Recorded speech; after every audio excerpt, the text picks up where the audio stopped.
particularly office of the President, inaugurated and saw what local government can do with regard to city practical housing. Na ano kasi siya, na gulat, may swimming pool, may center, 2 bedroom, so on and so forth. So, I'm really happy that the President is inspired about the situation. At share ko na rin, ang sabi na dapat ganito pinagagawa natin. Medyo malaki. Word niya is livable space. That's the exact word of livable space. So, joke lang yun, pero we'll be happy to share the idea. When it is horizontal housing, which nakita niya sa second, or vertical housing, which is mga nabanggit na.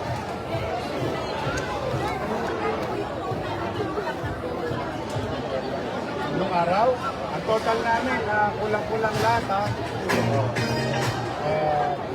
Condominium 1, Condominium 2, Binondominium 1, Base Community, San Lazaro Residence, Pedril Residence, San Sebastian Residence, Manila Zoo, Manila Science, Magsaysay, Albert, Rosauro Almario Elementary School. Kulang-kulang 15 billion. Under the premise of the Mandanas ruling. Yung kasi ang in-access namin. Yung future income na what you call windfall in mathematics or accounting, nadali namin yun sa kasagsagan ng pandemya. Kumusta po ang financial standing ngayon ng Lungsod? Yung pagkukunin nyo, medyo tagilid, di ba? Yes, it cannot be denied. Katulad yung tanong niya, yung obligasyon namin sa bangko, medyo walang problema yun kasi nga, ang basis ng payment noon is the windfall from the Supreme Court ruling about Mandanas. Now, with regard to commercial obligation, yun, daling-dali ako doon. Piligay tama ako doon dahil negative 10.2 billion yun. And a commercial obligation means pagiging kuryente, tubig, gamot, and so on and so forth. But, well, nandito si Vice Mayor Chi and the City Council. In our own little way, we brought back to life all those policies that we created, fiscal policies that we created in 2019 and 22. Now, having said that, as of today, at least I can honestly say 31% of that negative 10.2 billion commercial obligation already been confronted by the city. Tapos, natutuwa naman ako kahapon, lumabas na yung data. At 55,000 plus business registered in Manila, we have about 2.4% mortality rate or retired, so-called retired business. But we have 12% growth on new businesses. So we have a net 10+% double-digit new business registered in the city of Manila.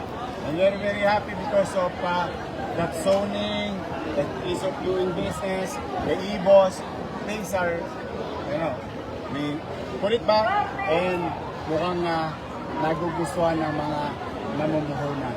And that produces about 13,000 jobs. These are specific, these are the data of the city now as we speak. So, may awan Diyos, cross finger, may raraos namin yung December 31 ng 2025. So, pagkayari, patuloy kami mananalangin na liliwanag muli ang araw sa lungsod ng Maynila sa 2026. That's why we wanted to show the President because through the President's leadership, yung bagong mga memorandum ng PhilHealth galing sa kanyang administrasyon na a-access ngayon namin bilang lokal na pamahalaan at mas maganda ang access namin at mas malaki ang access namin sa PhilHealth bilang lokal na pamahalaan. As you all know, Manila, modesty aside, I think that's the only city in the Philippines the biggest healthcare provider with 7 hospitals and 44 health centers. And through the leadership of President Bongbong Marcos, yung binago nila sa PhilHealth na tumaas ng 30%, on top of the 30%, naging 50%, napapakinabangan namin mga local government. And that we owe it to him. We give that credit to the President. I-announce na hindi ka magkakapatid because that will cost Oo nga, more. 14 eh. May iba ba kayong spending measure kapag ditipid na ginagawa? O yun naman, ano pa rin ako, yung walang toast gas, yung Christmas tree light namin kasi sa bodega lang yun. Yung parol talagang, ano ko muna, mas minabuti. Kasi while it is true na pagtagumpayan namin na mabigay on time, although kabadong-kabado na mo noon, yung Christmas bonus and cash gift ng mga regular na empleyado. And pinag-iipunan ko ngayon kasi in the past, nabibigay ko yung kahit mahirap ang pera, yung extra cash gift sa COS at saka sa GO. Medyo malaking numero doon.